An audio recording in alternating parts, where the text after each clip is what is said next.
دوسری دلیل افرأیتم ما تحرثون، پس کیا تم نے دیکھا جو تم بیج بوتے ہو کھیتی باڑی کے لیے، باغبانی میں جو تم بیج مٹی کے سپرد کرتے ہو، زمین کے سپرد کرتے ہو، تحرث بیج بونا،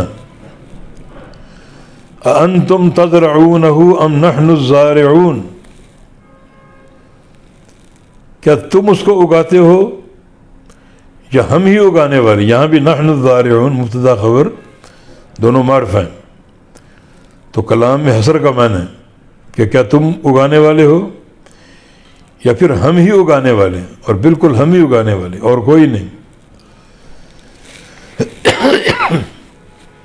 وہ جو بیج تم زمین میں ڈالتے ہو، زمین کے سپرد کرتے ہو، اس چھوٹے سے بیج میں رب تعالیٰ کی قدرت کے کیا کیا راز ہیں کوئی نہیں جانتا، اور چھوٹے سے بیج سے پودے پیدا ہوتے ہیں، فصلیں تیار ہوتی ہیں۔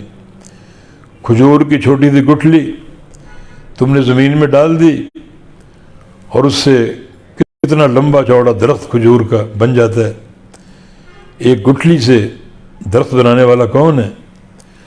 اور ایک بیج سے پودے اور فصلیں اگانے والا کون ہے؟ اللہ رب العزت۔ اس گٹھلی میں، اس بیج میں، اس دانے میں رب تعالیٰ کی معرفت اور قدرت کے کیا کیا راز ہیں کوئی نہیں جانتا۔ لا تم تحقیق کر لو، یہ اللہ کا کام ہے، اللہ ہر شے پر قادر۔ تو ایک بیج سے پودا بنانے والا اور گٹھلی سے کھجور کا درخت بنانے والا، اس کی قدرت پر شک کرتے ہو؟ ایک بیج سے پودا پیدا ہو گیا اور ایک گٹھلی سے درخت پیدا ہو گیا، اتنا بڑا اونچا پھلدار، بھلا وہ اس گٹھلی سے کیسے وجود میں آ گیا؟ ایک ہی گٹھلی، پتے بھی، تنا بھی، پھل بھی اس سے وجود میں آئے، پیدا ہوئے۔